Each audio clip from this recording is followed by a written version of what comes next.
आज के इस वीडियो में हम कक्षा 10 की गणित के अध्याय 10 व्रत से संबंधित कुछ महत्वपूर्ण परिभाषाओं का अध्ययन करेंगे। आइए वीडियो की शुरुआत करते हैं। देखिए, सबसे पहले जानते हैं व्रत किसे कहते हैं। देखिए, ये सभी क्या है, बिंदु है। क्या है ये? बिंदु। और इन बिंदुओं के द्वारा एक पथ बनाया गया है, यानी कि मार्ग बनाया गया है, इसलिए सभी को मिलके कहेंगे हम बिंदु पथ।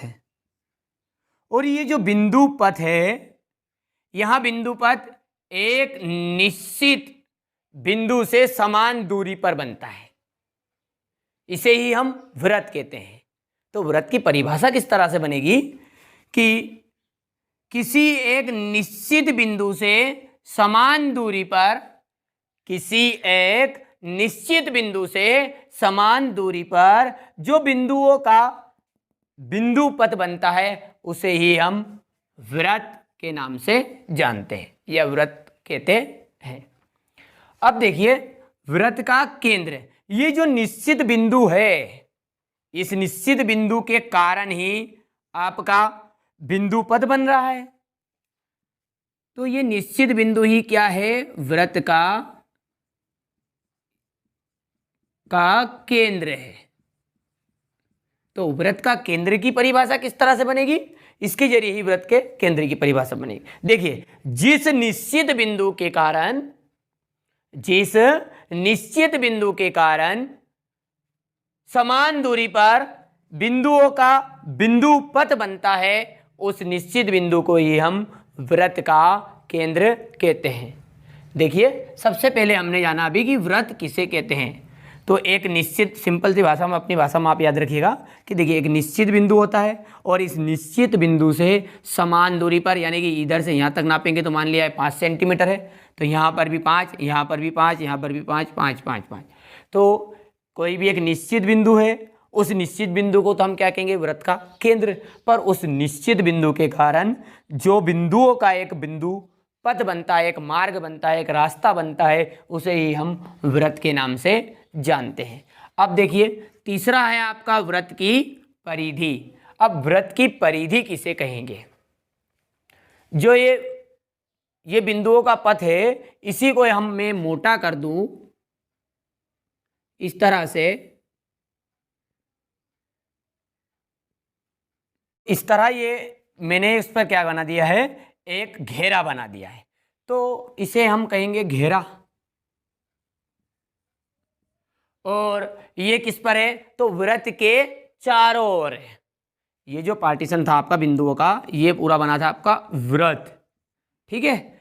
और इस व्रत के चारों तरफ जो एक घेरा बनाया, उस घेरे को ही हम क्या कहते हैं? व्रत की परिधि कहते हैं। व्रत की परिधि किसे कहते हैं? तो व्रत के चारों तरफ बनाए गए घेरे को ही व्रत की परिधि के नाम से जानते हैं। ये हो गई आपकी व्रत की परिधि। अच्छा, इसे आप परिमाप भी कहते हैं, इसे आप परिमाप भी कहते हैं। तो ये कौन सा है? ये परिमाप किसका है? व्रत का। तो आप लिख सकते हैं कि व्रत के परिमाप को ही क्या कहते हैं? व्रत की परिधि कहते हैं, ठीक है। अब देखिए, एक चीज यहां क्लियर करिए। यदि मैं यहां से इसे तोड़ लिया, मान लिया ये व्रत एक रस्सी की तरह है, इसके आसपास लपेट के घेरा बनाया है, और घेरा बनाने के बाद में यदि मैं इसे तोड़ूंगा तो इस तरह से ये लंबा, इस हाथ की तरह दोनों तरफ ये भाग इस तरह कर लेंगे। तो ये क्या है? ये पूरा व्रत था, घेरे द्वारा बनाया गया। जो इस व्रत की जो संपूर्ण लंबाई है, पूरी लंबाई, और वो लंबाई ही क्या है आपकी? उससे भी आप परिधि निकाल सकते हैं। तो ये परिधि का एक और परिभाषा आप लिख सकते हैं कि व्रत की संपूर्ण लंबाई को ही हम व्रत की परिधि कहते हैं। व्रत की परिधि को हम 2πr से प्रदर्शित करते हैं। याद रखिएगा आप कि व्रत की परिधि को किससे प्रदर्शित करते हैं? 2πr, यानी कि व्रत की जो परिधि का फॉर्मूला है वो रहेगा आपका 2πr। चलिए, अब आगे बढ़ते हैं, और अब आगे का ऑप्शन है आपका त्रिज्या। त्रिज्या किसे कहेंगे? देखिए, इस भाग को हमने बना दिया परिधि, इस भाग का नाम है वृत्त का केंद्र। तो इस वृत्त के केंद्र से परिधि तक की दूरी दिख रहा है, यह है आपका परिधि, ये गोल गोल घेरा बनाया जो ये ऊपर से, और यहां से यह है वृत्त का केंद्र। तो वृत्त के केंद्र से परिधि तक की दूरी ही क्या कहलाती है, वृत्त की त्रिज्या या रेडियस कहलाती है। ठीक है, अब त्रिज्या की परिभाषा भी क्लियर है। अब देखते हैं व्यास। व्यास किसे कहेंगे आप? यदि मैं इस त्रिज्या को दुगुना कर दूं, यानी कि इस भाग को यहां से यहां तक कर दिया, तो ये आपका कहलाएगा व्यास। ठीक है, और ध्यान दीजिएगा, ये यदि मैंने इस तरह जिस रेखा का या जिस लाइन का अंत नहीं है, जिसे हम आगे की तरफ भी बढ़ा सकते हैं और पीछे की तरफ भी बढ़ा सकते हैं, उसे हम कहते हैं रेखा। ठीक है, और जिसका अंत हो जाए, इधर का भी अंत है और इधर का भी अंत है, उसे हम कहेंगे रेखा खंड। ठीक है, तो यहां पर भी इसका अंत हो गया है, इसका भी अंत हो गया है, तो ये क्या है आपका एक रेखा खंड है। और ये जो रेखा खंड है ये कहां से गुजर रहा है, वृत्त के केंद्र से। तो वृत्त के केंद्र से गुजरने वाला रेखाखंड क्या कहलाएगा आपका, व्यास कहलाएगा। पर लेकिन इसमें देखिए यहां पर और यहां पर इसके ये दोनों बिंदु कहलाएंगे अंतः बिंदु। ये किस पर है, ये आपके वृत्त पर ही है। तो आप परिभाषा किस तरह से देंगे अब पूरी, कि ऐसा रेखाखंड जो वृत्त के केंद्र से होकर गुजरता है, ऐसा रेखाखंड जो वृत्त के केंद्र से होकर गुजरता है, लेकिन जिसके दोनों अंतः बिंदु वृत्त पर हो, क्योंकि वृत्त पर ही है, जिसके दोनों अंतः बिंदु किस पर हो, वृत्त पर ही हो। अब देखते हैं जीवा। ये जो रेखा गई है ये रेखाखंड है, ये ही वास्तव में क्या है, जीवा है। ठीक है, अब मैं इस तरह से इसमें लाइन लिख रहा हूं, देखिए ये सभी क्या है, जीवाएं हैं। ठीक है, ये सभी क्या है, जीवाएं हैं। और इन सभी जीवाओं में आपको सबसे बड़ी जो जीवा दिख रही है वही क्या है, ये जो रेखाखंड गया, ये सबसे बड़ी जीवा आपकी कहलाया है वृत्त का व्यास।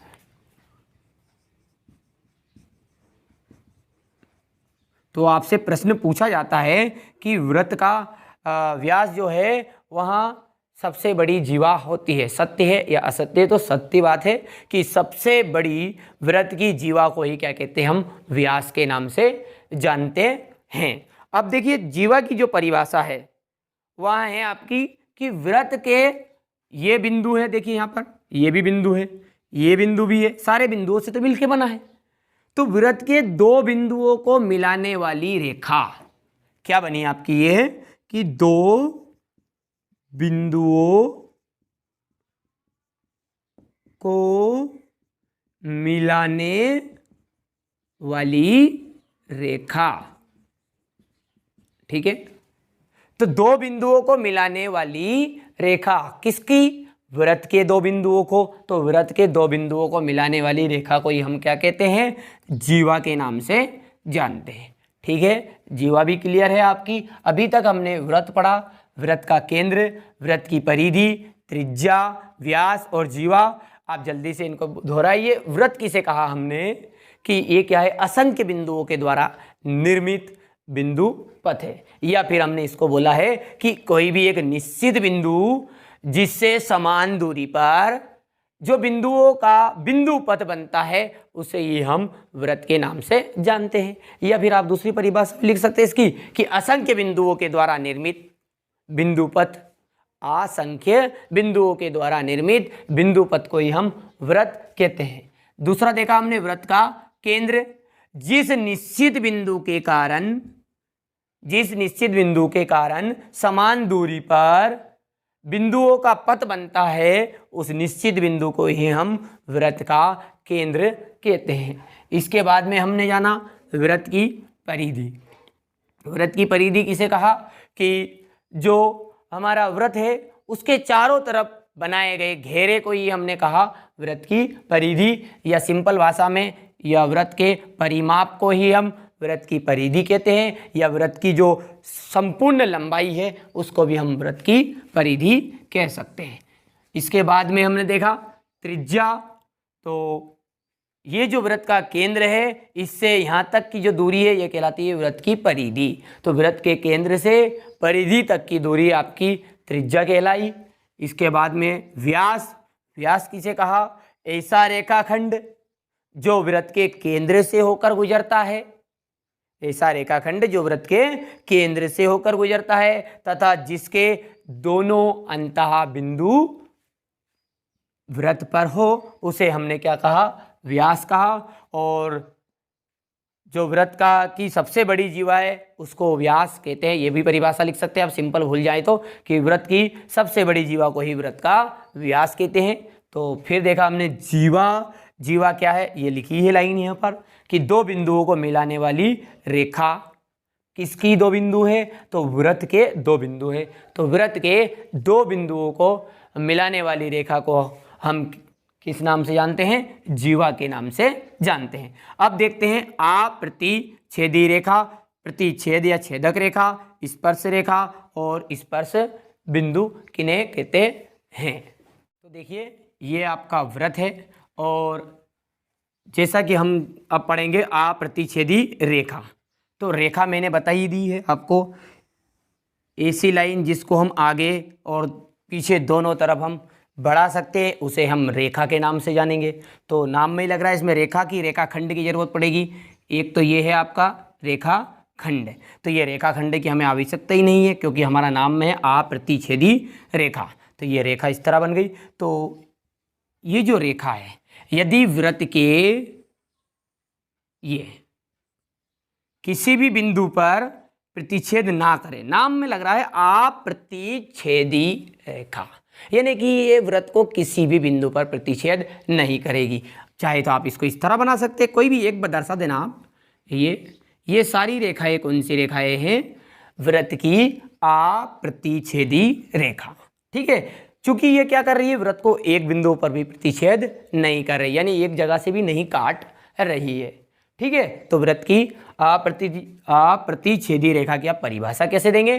कि वह रेखा है या वैसी ऐसी रेखा जो वृत्त को किसी भी बिंदु पर यानी एक बिंदु पर भी प्रतिच्छेद नहीं करती है उसे हम वृत्त की अप्रतिच्छेदी रेखा के नाम से जानते हैं। अब नाम में लग रहा है आगे का प्रतिच्छेद, यानी कि क्रॉस करती हुई जाएगी। तो ये जो रेखा है ये वृत्त को प्रतिच्छेद करेगी, यानी उसके अंदर से गुजरेगी। कौन सी रेखा? आपकी छेदक रेखा या प्रतिच्छेद रेखा। कैसी बना सकते हैं आप? ऐसी बना दी मैंने। ये कौन सी रेखा है आपकी? सीधी सी बात है प्रतिच्छेद रेखा या छेदक रेखा। तो ऐसी रेखा है जो वृत्त को काटती है, ठीक है, उसे हम कहेंगे प्रतिच्छेद या छेदक रेखा। अब आप गौर से देखिए, ये जो छेदक रेखा है यहाँ वृत्त को ज्यादा से ज्यादा कितने बिंदुओं पर काट रही है बताइए, देखिए पर जल्दी से। हाँ, तो ये ज्यादा से ज्यादा दो बिंदुओं पर प्रतिच्छेद करती है। भले आप इस तरह से ले लीजिए तब भी ये, चाहे आप इस तरह से ले लीजिए तब भी यही क्या है? दो बिंदुओं से ज्यादा इसमें यह प्रतिच्छेद नहीं करेगी। तो इसे ही हम क्या कहेंगे? प्रतिच्छेद या छेदक रेखा। अब इसकी परिभाषा आप सटीक तरीके से किस तरह से देंगे? कि ऐसी रेखा जो वृत्त को किन्हीं भी दो बिंदुओं पर प्रतिच्छेद करती है। ऐसी रेखा जो वृत्त को किन्हीं भी दो बिंदुओं पर प्रतिच्छेद करती है उन्हें हम छेदक रेखा या प्रतिच्छेद रेखा के नाम से जानते हैं या प्रतिच्छेदक रेखा कहते हैं। अब तीसरा है आपका स्पर्श रेखा। अब स्पर्श का मतलब है टच, तो केवल क्या करेगी? ये वृत्त को टच करती हुई जाएगी, यानी कि वृत्त को केवल स्पर्श करेगी। तो वे रेखाएं जो वृत्त को क्या करेगी? सिर्फ स्पर्श करेगी, वही आपकी स्पर्श रेखा के नाम से जानी जाएगी। किस तरह से? जैसे मैंने ये रेखा बनी,